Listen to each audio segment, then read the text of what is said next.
qu'il y a eu au Togo. Et pour ceux qui me suivent depuis quelques semaines, vous savez que nous sommes en train de traquer au Togo la corruption, les détournements de fonds publics et la gabégie qui mine le pays, pratiqué comme sport national au Togo. Donc, on avait commencé avec la corruption, les détournements, la gabégie au sein de l'armée togolaise. Et petit à petit, on a commencé à faire la tournée des ministères. Je vous avais dévoilé, révélé des informations plusieurs fois. Grâce à mes révélations, grâce à mes signalements, grâce aux alertes que j'ai pu faire, beaucoup de choses ont évolué, notamment au niveau de l'armée togolaise. Il y a des têtes qui sont tombées. Tout d'abord, ça a commencé avec l'ancien général, chef d'État, chef d'état-major des armées, excusez-moi, et aussi la ministre de la Défense. Ensuite, nous avons continué à faire le ménage grâce à l'aide aussi de nos informateurs, grâce à nos sources. Et il y a eu aussi le colonel Combatté qui détournait l'argent des soldats. Plusieurs personnes, ça a commencé à bouger. Alors, entre-temps, mon agenda faisait que j'étais un peu occupé. Je n'ai pas trop parlé, je ne vous ai plus trop donné de nouvelles. Mais avant que je n'arrête de parler, avant que je ne vous donne plus d'informations, j'avais publié sur ma page Facebook, et je suis même allé sur la page Facebook de la ministre du numérique qui s'appelle une certaine Sina Lawson, en lui disant que son dossier était en cours de téléchargement, que j'allais m'occuper de son dossier, de son cas. Et ensuite, j'avais publié aussi une information concernant le détournement de fonds publics qui s'est passé lors de la pandémie, les fonds alloués au Covid au Togo. Et pour montrer à l'État togolais que j'avais des preuves, parce que comme je dis, il y a des documents que je ne souhaite pas partager pour la sécurité du pays, pour la sécurité des Togolais, mais pour le cas du détournement du Covid, j'ai fait exprès avec mon équipe de publier l'entête de ce document sorti directement du ministère en charge de ce fonds, en leur disant ceci. C'était le 20 janvier 2023. Comme on dit, les hommes mentent, mais pas les preuves. Je vous montre. C'est toujours disponible sur mon Twitter. Vous pouvez aller voir. Ceux qui sont sur YouTube, je vous montre ici. J'ai publié en disant: j'invite rapidement le ministère du Tourisme, le ministère des Finances et la Direction générale du Trésor et de la comptabilité publique à régler les 100 millions de francs CFA du budget Covid détournés des fonds publics de l'État. Et pour montrer que nous avons les éléments nécessaires, j'ai publié l'entête de ce document sorti directement du ministère de l'économie et des finances que vous pouvez voir ici. J'ai publié ce document. Ensuite, comme nous faisons d'habitude, j'ai pris le temps d'alerter les autorités, de transmettre l'information aux autorités en leur disant ceci. Soit ils font ménage, ou je dévoile, je balance tout sur les réseaux. Parce que je sais que les documents que nous avons, que j'ai à ma possession, relèvent un peu de sécurité d'État. Donc, pour ne pas mettre en danger le pays, nous avons pris le temps de les alerter. Et moi, je suis quelqu'un de très compréhensible. Je suis quelqu'un, quand je vois que les gens sont sincères, je peux être patient. Et donc, on nous avait dit que suite aux informations. Suite aux documents que nous avons, une enquête allait se dérouler et ensuite, on aura des nouvelles. Alors, entre-temps, moi j'étais occupé, j'ai voyagé, j'étais au Mali, j'ai plein de choses à gérer, mais nous avons continué à suivre l'avancement du dossier pour savoir si les autorités sont réellement sincères, si les autorités veulent réellement faire leur travail ou si, en revenant du Mali, j'allais prendre la parole pour éclairer l'État, éclairer les populations togolaises et notamment africaines et l'opinion internationale. Je vous avais aussi annoncé que j'allais prendre la parole pour révéler des choses concernant les détournements de fonds publics venant de la part d'une Éthiopienne qui est aussi une des femmes, ce n'est pas mon problème, mais je précise l'information, une des femmes du président togolais. Et j'ai dit que j'avais les documents et les preuves prouvant le détournement de cette femme, l'argent public que cette femme détourne sur le dos des Togolais alors que les Togolais vivent dans la misère. Donc, je suis en train de faire un récapitulatif pour vous expliquer que j'avais annoncé 3 dossiers. Le dossier de la ministre Sina Lawson, des numériques, si je ne me trompe, le dossier du détournement des fonds publics concernant l'hébergement des membres du gouvernement togolais par l'Éthiopienne et le dossier du détournement des fonds alloués dans la lutte contre le Covid. Et donc ce soir, je vous parle uniquement du dossier concernant le détournement des fonds destinés au Covid.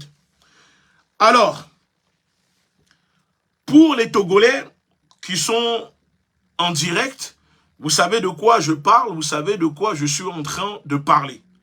Puisque l'affaire vient d'éclater, et si j'ai décidé de prendre la parole, c'est tout simplement pour remettre les choses en ordre. Parce que je vois que beaucoup sont en train de parler, je vois RFI, des journalistes qui parlent, mais ils font comme si en réalité, ce sont eux qui sont directement à l'origine de ce dossier. Alors, moi je n'ai pas besoin de courir après eux pour que le peuple sache la vérité. Donc, je m'adresse directement au peuple pour que les Togolais, pour que les Africains, pour que l'opinion internationale sache le travail que nous abattons, le travail que la confrérie, le travail que la LDNA fait en privé comme en public. Je vous fais écouter ce message en audio et ensuite nous allons continuer. Depuis le 26 janvier, le rapport de la Cour des comptes sur ce sujet se trouve sur le site internet de l'institution et fait l'objet de commentaires sur les réseaux sociaux. L'institution, dans son rapport, révèle plusieurs anomalies, Peter Sassou Dogbe, dans la gestion d'argent. Le rapport révèle que des marchés ont été attribués sans cadre. Au ministère du Commerce, par exemple, 31 tonnes et demie de riz ont été commandées pour plus de 8 milliards et demi de francs CFA sans commande explicite. Pas non plus de documents justifiant l'engagement de l'État dans le processus d'acquisition du riz. Idem au ministère de l'Agriculture, des commandes d'engrais établies gré à gré d'une valeur de 4 milliards et demi sans mise en concurrence, comme le prévoit la loi. Des hôtels et auberges réquisitionnés par des préfets à la place du ministère du Tourisme, parfois oralement. Des virements ont été effectués sur des comptes bancaires, des structures commerciales n'ayant aucun lien avec les hôtels. Le ministère de l'économie numérique, lui, a géré 13 milliards de francs CFA destinés aux plus démunis. Togocom et Move Africa devaient transférer l'enveloppe, mais près de 800 millions de francs CFA n'ont pas été dépensés et ni le ministère de l'économie numérique, ni les sociétés de téléphonie n'ont daigné répondre aux sollicitations de la Cour des comptes. Peter Sassou Dogbe, RFI. Et désormais, beaucoup de Togolais sur les réseaux sociaux s'interrogent sur la suite qui sera donnée à ces révélations. La situation est...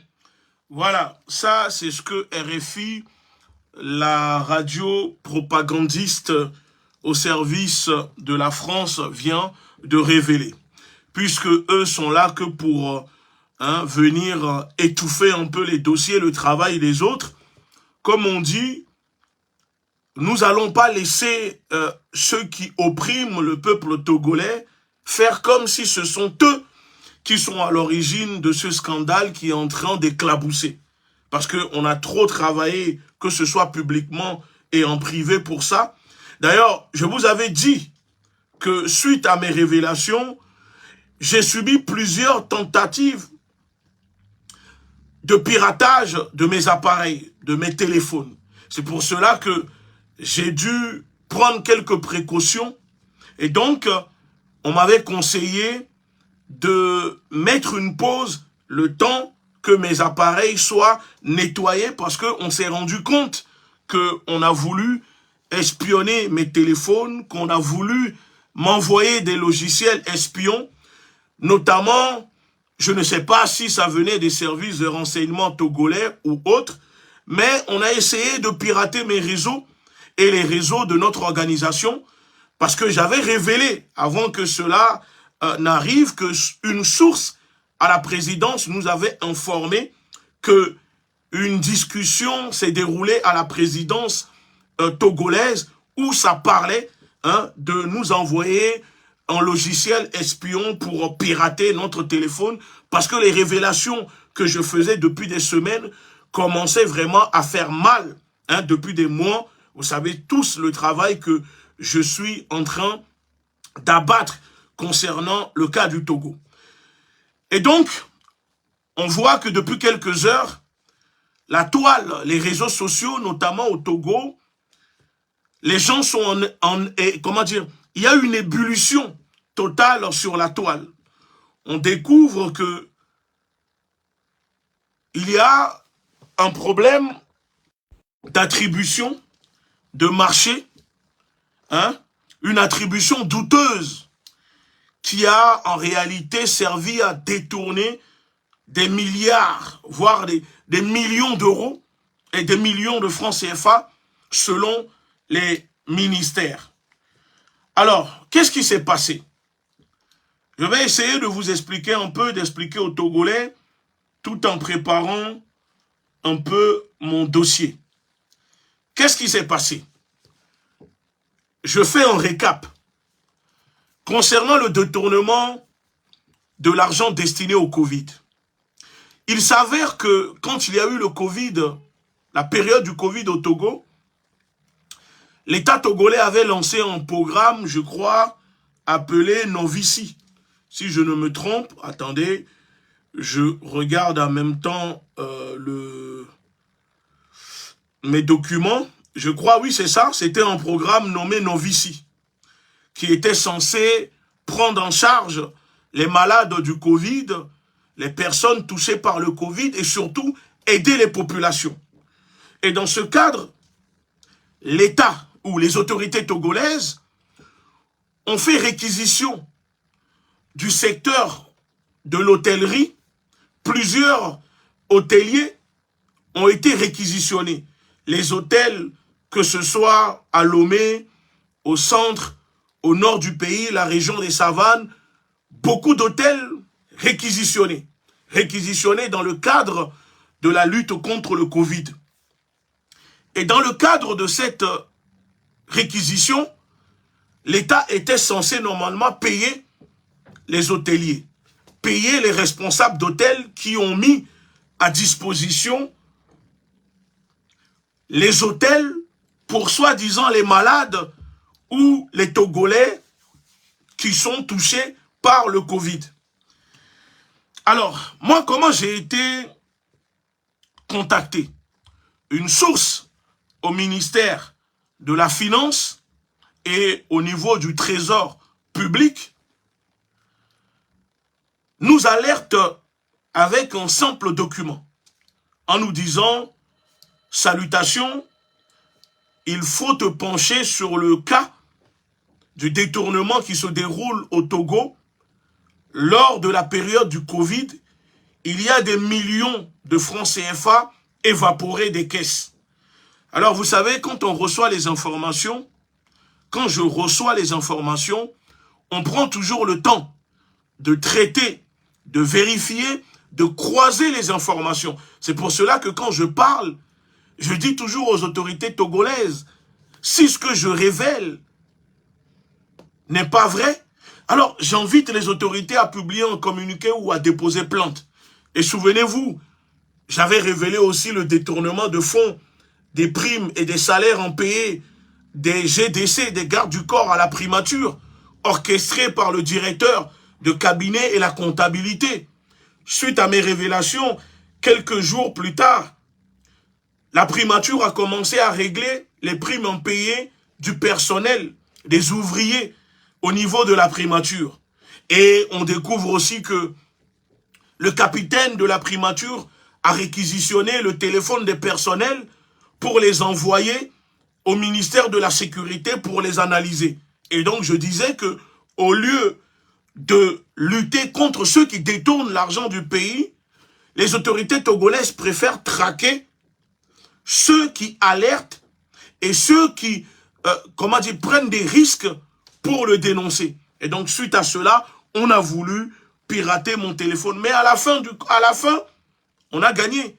Parce que les primes ont commencé à être payées, les personnels ont commencé à toucher l'argent. Mais moi, ce qui me dérange, c'est que on ne condamne jamais les gens. Il n'y a jamais d'arrestation. Il n'y a pas de sanction. Et le directeur de cabinet, M.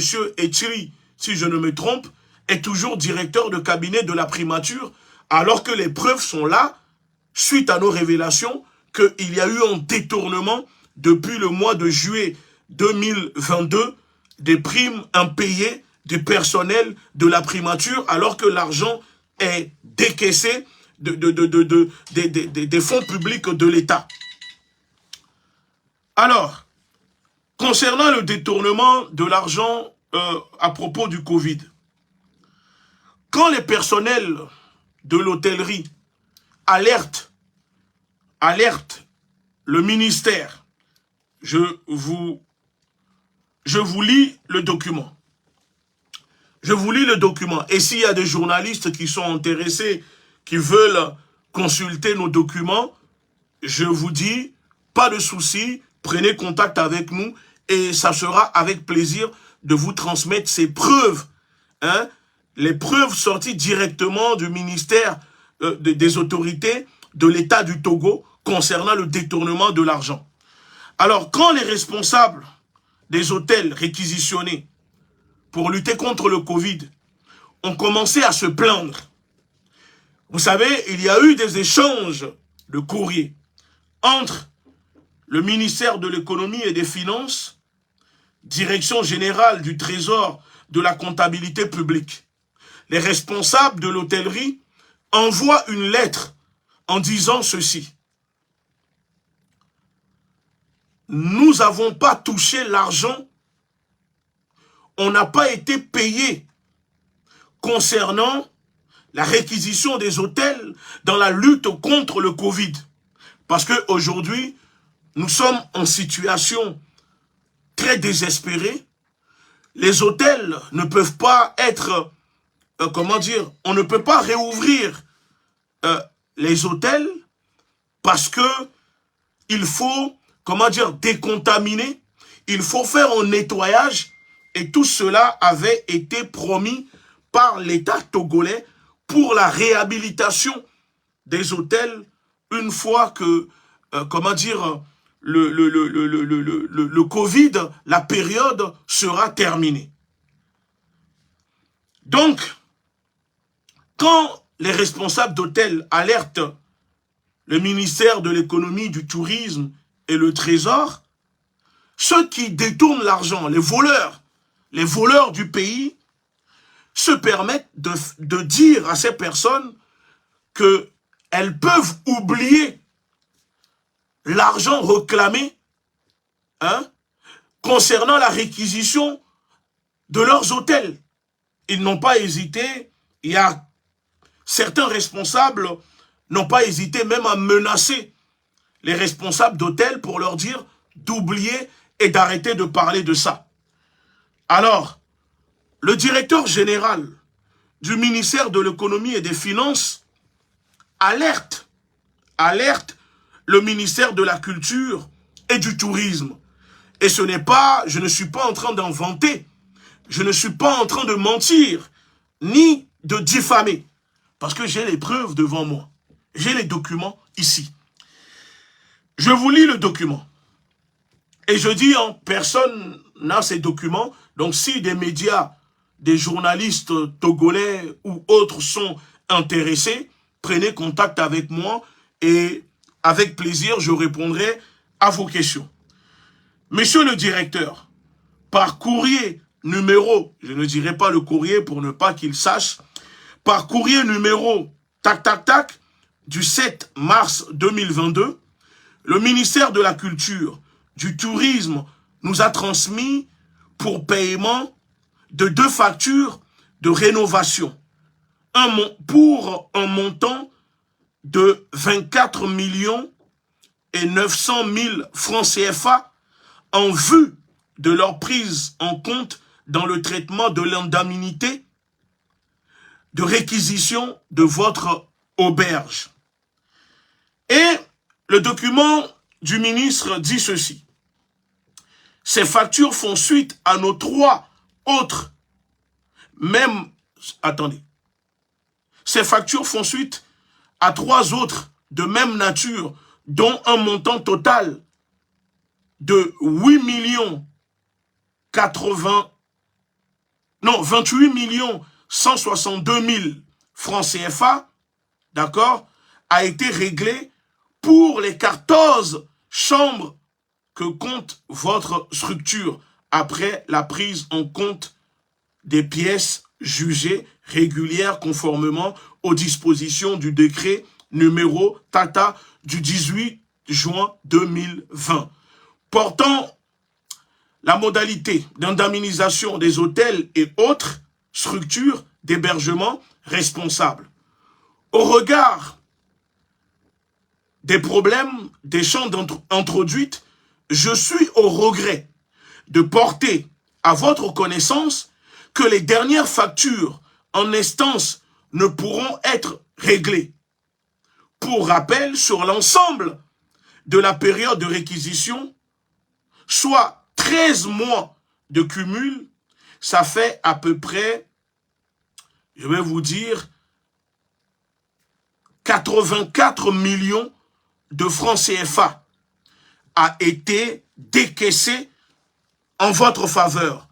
Par ailleurs, en l'absence de nouveaux éléments jugés réguliers à prendre en compte, ce dossier est considéré comme soldé. Ça, c'est le courrier que le directeur général du ministère de l'économie et des finances adresse au ministère, au trésor public pour décaisser l'argent. Et suite à ce courrier, les sommes, à peu près 100 millions de francs CFA, débloquées. Mais là où le problème commence à se poser, c'est que les responsables d'hôtels n'ont pas été payés alors que le ministre a donné l'ordre, la Cour des comptes a débloqué l'argent transféré dans les ministères pour payer les hôteliers. Alors ici, on découvre une note de réclamation.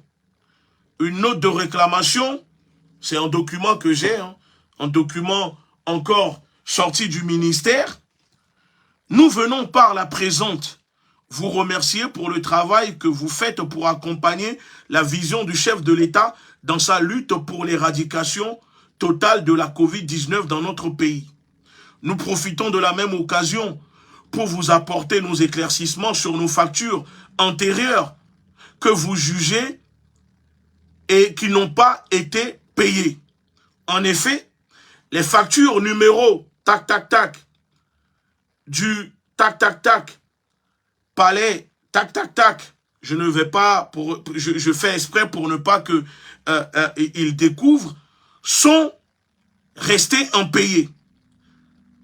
Et jusqu'à ce jour, plus de 100 millions de francs CFA n'ont pas été payés aux propriétaires des chambres d'hôtel. Et pourtant, l'argent a été décaissé des fonds publics de l'État. Nous sommes à votre disposition pour d'éventuels éclaircissements. Veuillez agréer, monsieur le directeur général, l'expression de nos considérations distinguées signées le novembre 2022.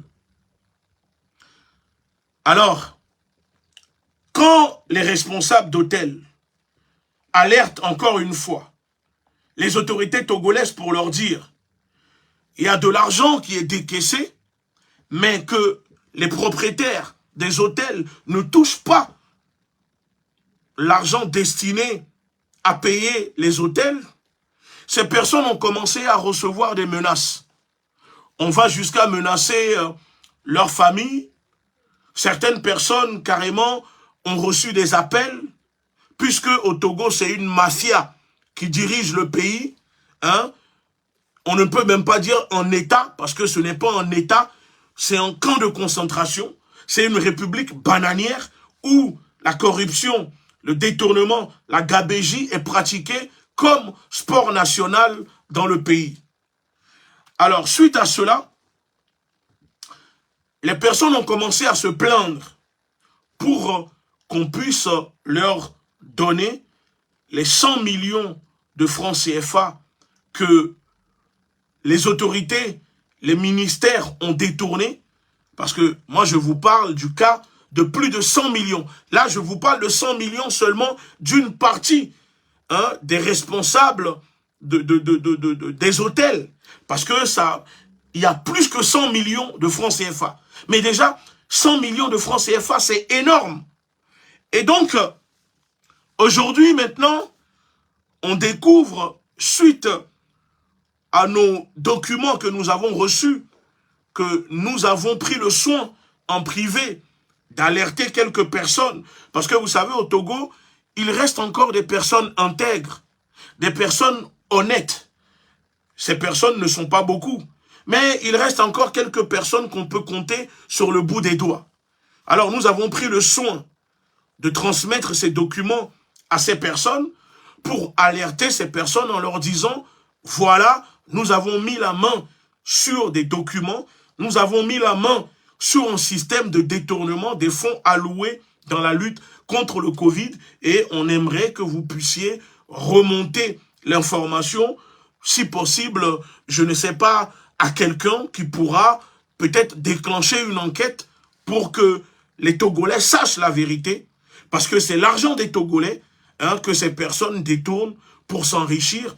Pendant ce temps, les Togolais, eux, ont du mal à se nourrir, ont du mal à faire 2 repas par jour, ont du mal à envoyer leurs gamins à l'école. Mais voilà qu'il y a une élite dans le pays, une élite corrompue, une bourgeoisie criminelle, une bourgeoisie, comment dire, comprador au Togo, qui s'engraisse et qui ne cesse de détourner l'argent des Togolais tout en laissant les Togolais mourir.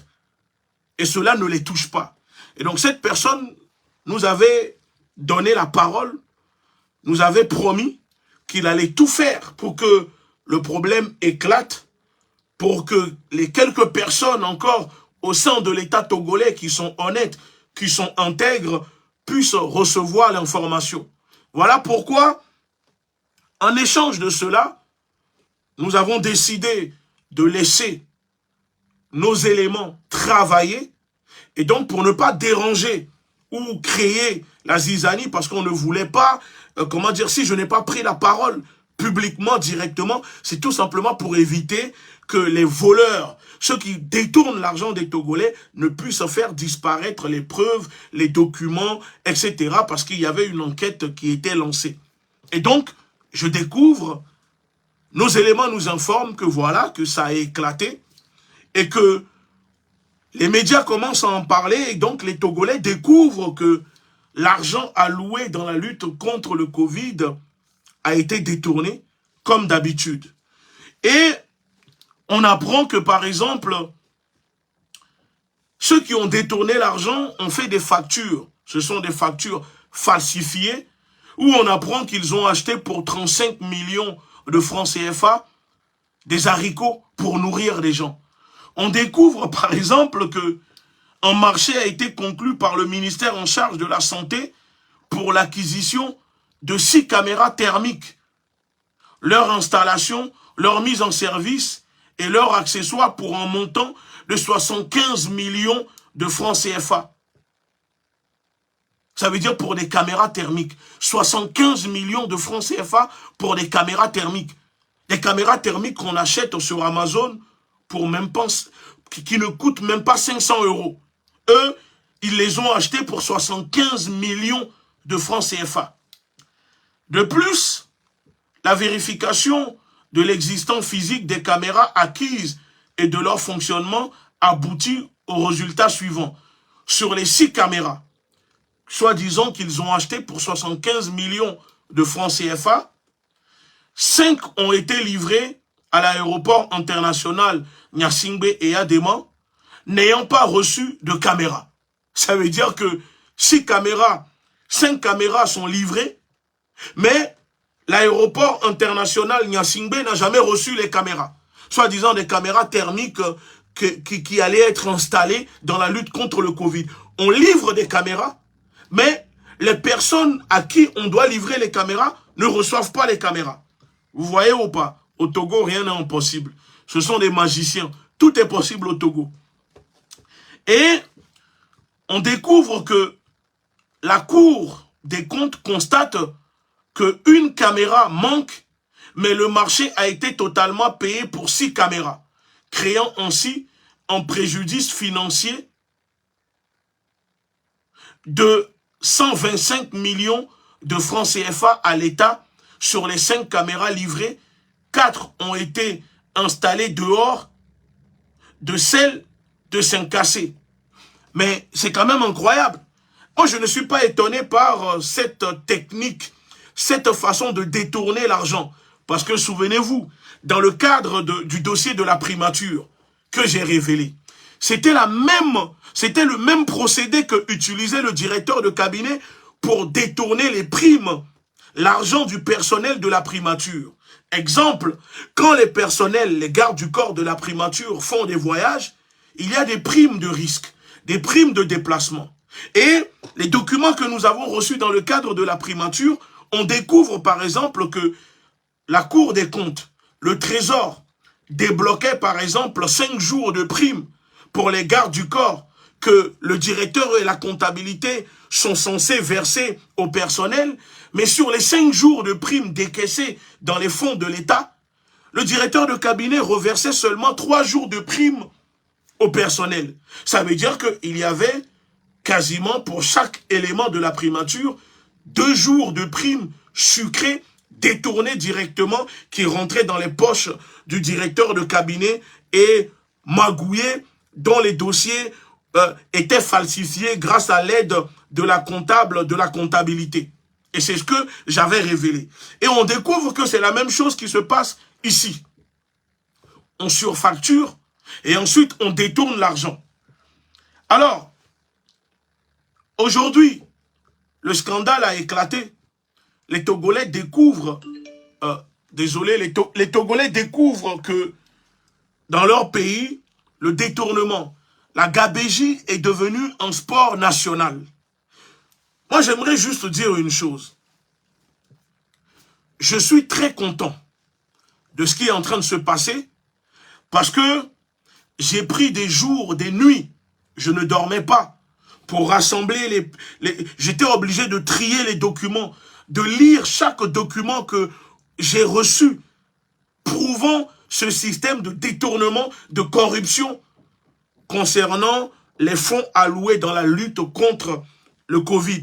Et c'est comme ça que j'ai su que la ministre de numérique, Sina Lawson, faisait la pluie et le beau que sur Facebook, ils sont en train de nous couper. Et donc, je découvre dans les documents que j'ai reçus que la ministre Sina Lawson faisait la pluie et le beau temps. Déjà, de 1, cette femme ne prend quasiment pas, comment dire, de voiture, elle ne voyage, elle ne prend que des hélicoptères, des jets privés. Ça veut dire que même pour aller manger Botocoin avec la bouillie au bord de la route, elle prend un jet privé. Même pour aller faire caca aux toilettes dans sa maison, elle prend des jets privés. Et je découvre dans le document que j'ai reçu qu'elle dépensait beaucoup d'argent. Mais surtout que l'argent qu'elle facturait à l'État, elle ne l'utilisait pas et que ça partait directement dans sa poche. Et donc je me suis intrigué et je demande, mais comment c'est possible que une femme ministre au Togo peut faire la pluie et le beau temps, parler mal au personnel de son ministère, menacer même des fois des policiers, des officiers, des militaires, des hauts gradés, et que personne ne pouvait la toucher ni la sanctionner. Et c'est comme ça que je découvre que, en réalité, cette ministre qui détourne l'argent des Togolais n'est qu'une des femmes, je le répète, Madame Sina Lawson, n'est qu'une des femmes du président togolais Faure Gnassingbé. Et si ce que je dis, ce n'est pas vrai, je l'invite à réagir et je pourrais publier des photos qui prouvent que elle est une des femmes ou une des maîtresses du président togolais. Et je dis, ce n'est pas mon problème. Je ne suis pas en train de juger la vie privée du président togolais, loin de là. Mais c'est pour dire que le président togolais ne peut pas dire aujourd'hui qu'il n'est pas au courant que une de ses ministres, qui en plus d'être une de ses femmes, une de ses maîtresses, détourne de l'argent du pays et qu'il n'est pas au courant. Parce que je suis au courant et je le sais que vous êtes tous au courant de ce sport national qui se pratique au Togo.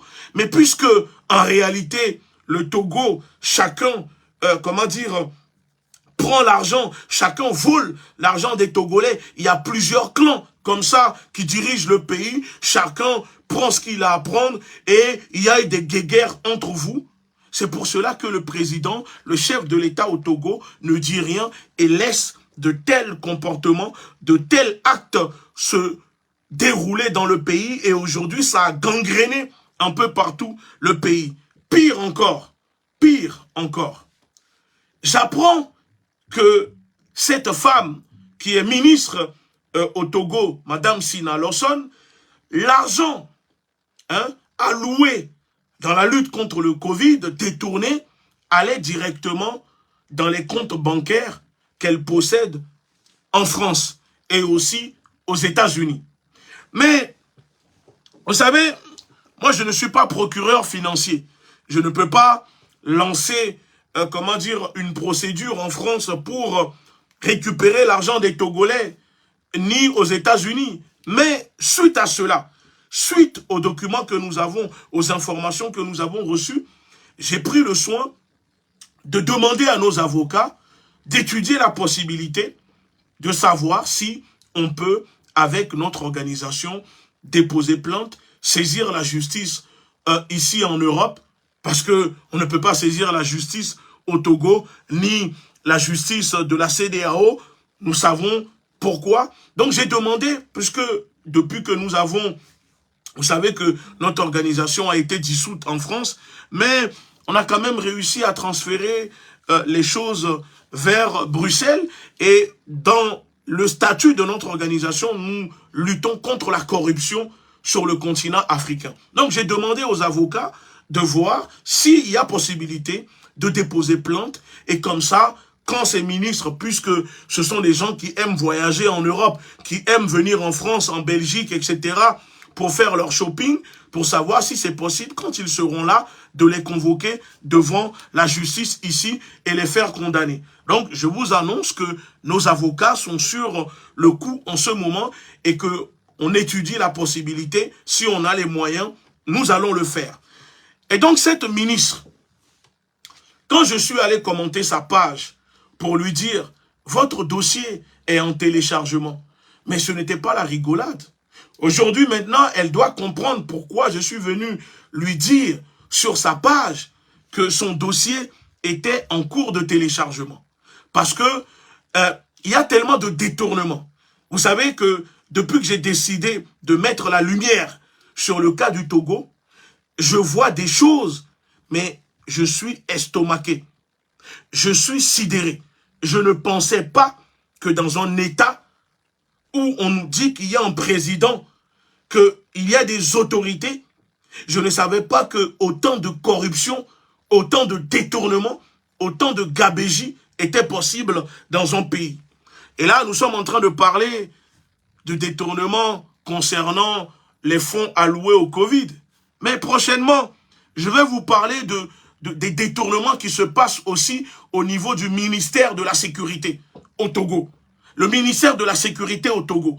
Je vais vous révéler le système mis en place par des personnels du ministère de la Sécurité au Togo qui rackettent les policiers, les FDS, qu'ils envoient en mission, qui détournent l'argent du contribuable togolais au ministère de la Sécurité. Donc, je les invite et je dis au ministère de la Sécurité, je vous laisse encore une chance de régler les choses maintenant à travers cette vidéo. Je suis en train de vous dire que prochainement, j'arrive au ministère de la Sécurité. Parce que l'objectif est de faire ministère par ministère. Nous allons faire un nettoyage. Le peuple togolais va savoir qui sont les voleurs, qui détournent l'argent de leur pays, alors que eux sont dans la misère. Alors, revenons sur le cas du Covid, l'argent détourné du Covid. Vous savez, je félicite d'un côté ceux qui sont en train de dénoncer les autorités ou je ne sais pas qui, mais pour moi, j'estime que ce n'est pas suffisant. Pourquoi ce n'est pas suffisant? Parce qu'on ne veut pas que les médias en parlent, que la Cour des comptes s'indigne, mais que personne ne soit condamné. Et on ne veut pas que vous allez prendre les brebis égarées. On ne veut pas que vous les utilisez comme des fusibles.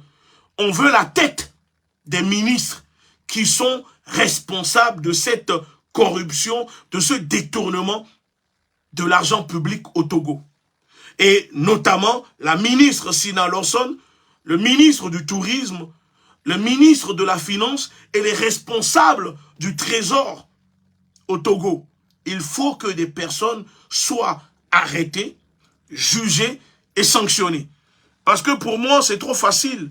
À chaque fois que nous allons dénoncer le cas de détournement de corruption au Togo, vous allez les faire sauter comme des fusibles, vous les récupérez de tel ministère, vous les envoyez dans l'autre ministère, comme récemment pour le cas du colonel Combatté, qui maltraitait les gilates, les FDS déployés dans la lutte contre le terrorisme au nord du pays que j'ai dénoncé, et que vous avez fait sauter en le ramenant au cabinet de chef d'état-major de la présidence, alors que ce monsieur a détourné l'argent des FDS. Hein, ce monsieur faisait maltraiter les militaires là-bas, les jeunes militaires, parce que la plupart n'ont que 6 mois de formation militaire, au pire des cas 1 an.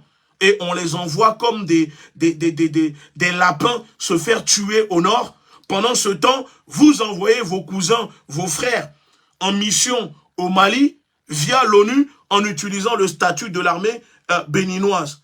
Mais tout ça, je l'ai révélé, je connais, je sais comment le système fonctionne maintenant au Togo. Et donc ce n'est pas la peine de nous intimider, ce n'est pas la peine d'essayer de pirater mon téléphone. De toute façon, je n'ai rien à faire au Togo, ne m'attendez pas au Togo parce que vous me refusez déjà le visa pour me rendre au Togo. Hein?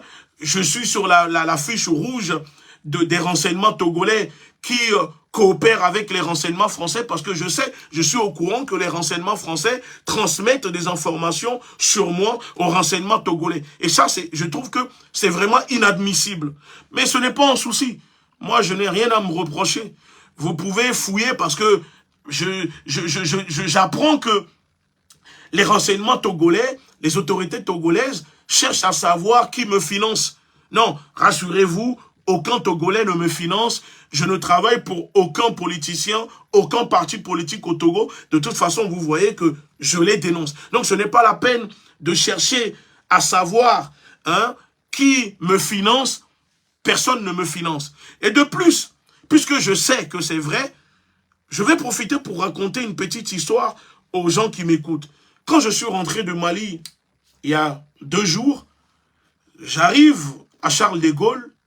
Quand j'arrive, je sors de l'avion, devant la passerelle, il y avait un agent des renseignements français qui était au téléphone, qui me voit arriver, qui prend son téléphone, qui commence à téléphoner. Bon, moi, je suis habitué à cela. Et j'arrive vers lui, je lui dis, mais soyez au moins discret quand vous me surveillez, parce que je sais que les renseignements français font des vérifications de ce qu'on appelle vérification de domicile me concernant. L'objectif est comment dire, de savoir où j'habite au cas où ils veulent m'interpeller et autres, puisque je suis en fiche S. Alors je dis à ce monsieur, soyez discret au moins quand vous me surveillez. Il fait semblant de ne pas m'écouter, il commence à marcher, je sors de la passerelle. Et quand je vois ce monsieur, je savais tout de suite qu'il y avait un problème. Alors j'arrive au portique, comme pour l'aller, je mets mon passeport pour que les portiques s'ouvrent. Hein, quand vous arrivez à Charles de Gaulle, c'est des portiques où vous vous mettez devant, vous regardez la caméra avant de passer. Je pose mon passeport, le système du portique mouline pendant 10 minutes. Pendant 10 minutes, j'étais à l'intérieur et ça tournait comme ça pendant 10 minutes. Là où les autres posaient leur passeport et le truc s'ouvrait au bout de 5 secondes, voire 10 secondes. Pour ceux qui voyagent en France, savent de quoi je parle. Pendant 10 minutes, ça tournait comme ça.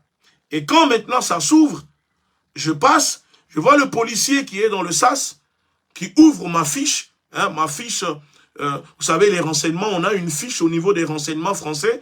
Je vois ma fiche sur l'écran de l'ordinateur et je le vois sur mon téléphone en train de remplir un truc de la DGSI. J'ai vu dessus, il y a écrit DGSI et il était en train de remplir avec ma photo les renseignements me concernant. Parce que, étant donné que je suis sous surveillance, quand on sort du pays, ils alertent les renseignements. Et quand on retourne en France, ils alertent les renseignements pour qu'ils puissent reprendre la surveillance. Et donc, quand je le dépasse, je me tourne et je vois qu'il se lève. Et il me regarde et il est au téléphone en train de parler. Et donc, je fais demi-tour. Je reviens vers lui et je dis, je tape. Il ouvre. Je dis, mais c'est quoi le problème? Je dis, est-ce que vous avez besoin d'un autographe? Vous avez besoin que, je sais pas, peut-être de ma photo? Pourquoi vous êtes en train de me surveiller? Il me dit, non, moi je ne vous surveille pas. Et je lui dis, dites au renseignement français, dites à la DGSI que je suis de retour en France, que moi je ne me cache pas, il n'y a aucun souci. Et là il me répond, oui, je dirai ce que j'ai à dire. Et je lui dis, mais il y a quelques secondes, vous venez de me dire que vous n'étiez pas en train de me surveiller. Mais maintenant, vous répondez en disant que vous allez dire ce qu'il y a à dire.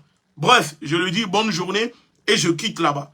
Quand je quitte, je récupère mes bagages à Charles de Gaulle. Je vois une autre personne qui me surveille de loin et qui est toujours au téléphone. Et ce n'était pas la même personne que j'ai vue en sortant de l'avion.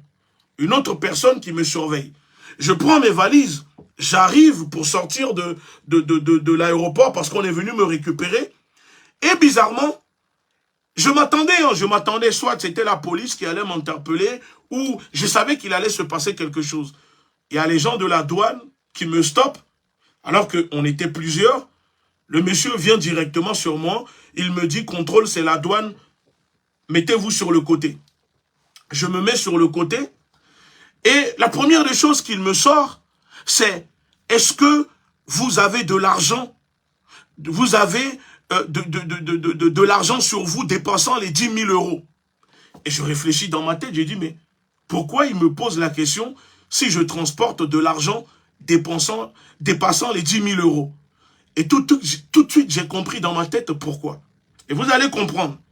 Et je lui dis, non, je n'ai pas d'argent sur moi, je n'ai rien. D'ailleurs, j'ai seulement les billets de francs CFA. J'avais quoi, 20 000 francs CFA dans la sacoche. Je dis, il n'y a pas de souci, vous pouvez fouiller. Et il me dit, contrairement aux autres qui sont fouillés, mais on laisse leur téléphone, il me dit, sortez tout ce que vous avez dans vos poches, déposez-les dans le bac. Et il a pris mon téléphone, ils ont récupéré mon téléphone, mes téléphones qu'ils déposent à côté, alors que les autres, on les fouille et on ne prend pas leur téléphone. Donc je comprenais tout de suite qu'il y avait un problème. Et il me redemande encore une fois, est-ce que vous avez de l'argent sur vous? Je dis non, je n'ai pas d'argent sur moi. Pourquoi vous posez la question? Il me dit, parce que c'est la douane, vous n'allez pas m'apprendre mon travail. Je dis non, je ne vous apprends pas votre travail.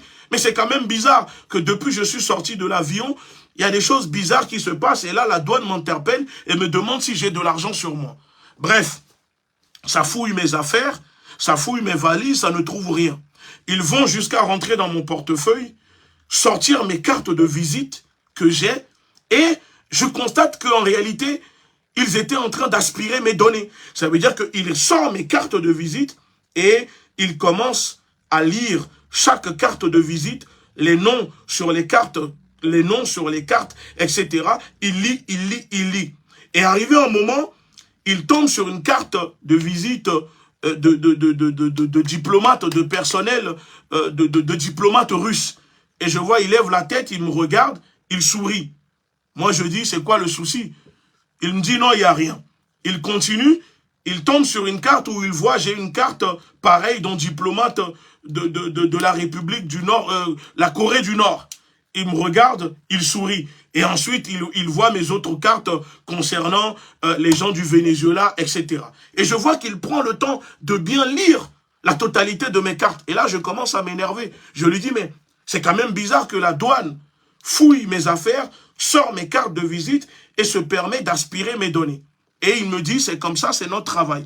À un moment, il récupère mon téléphone, il l'amène derrière, ils essayent d'aspirer les données dans le téléphone, mais puisque mes téléphones sont sécurisés, ils ont du mal. Et ils reviennent vers moi pour dire, est-ce que vous pouvez déverrouiller vos téléphones? Je dis, je ne déverrouille pas mes téléphones. Et de toute façon, vous venez de les brancher. C'est pour ça que les téléphones se sont verrouillés automatiquement. Donc, ce n'est pas la peine. Bref, on s'est pris la tête pendant au moins 30 minutes. Et après, ils remettent mes affaires et ils me disent, vous pouvez partir. Et donc, je suis reparti comme ça. Mais plus tard, j'ai compris pourquoi ils m'ont interpellé en me demandant si j'avais de l'argent sur moi. Parce que le fait que je revenais du Mali, ils étaient persuadés, les renseignements français sont persuadés que je suis allé au Mali pour aller prendre de l'argent et que sûrement, ils pensent que les autorités maliennes nous financent. Et donc, en m'attrapant à la sortie de l'avion, ils pensaient trouver de l'argent sur moi pour prouver que, vous voyez, ils dénoncent, ils soutiennent les autorités maliennes parce que les autorités leur donnent de l'argent. Sauf que ce n'est pas le cas. Bref, c'est juste pour vous expliquer un peu la vie, ce que nous vivons, ce que nous subissons. Parce que nous sommes dans une lutte de justice. Ce n'est pas une lutte contre qui que ce soit, mais tout simplement parce que nous luttons pour l'émancipation de l'Afrique et de sa diaspora. Parce que c'est ça le panafricanisme. C'est lutter pour l'Afrique et sa diaspora. Donc, revenons maintenant sur le cas du Togo. Je dis aux autorités togolaises, pour finir cette vidéo, parce que je ne vais pas rester trop longtemps, que si des têtes ne tombent pas, sachez-le que je vais faire des dégâts. Et les dégâts que je vais faire concernera même la présidence.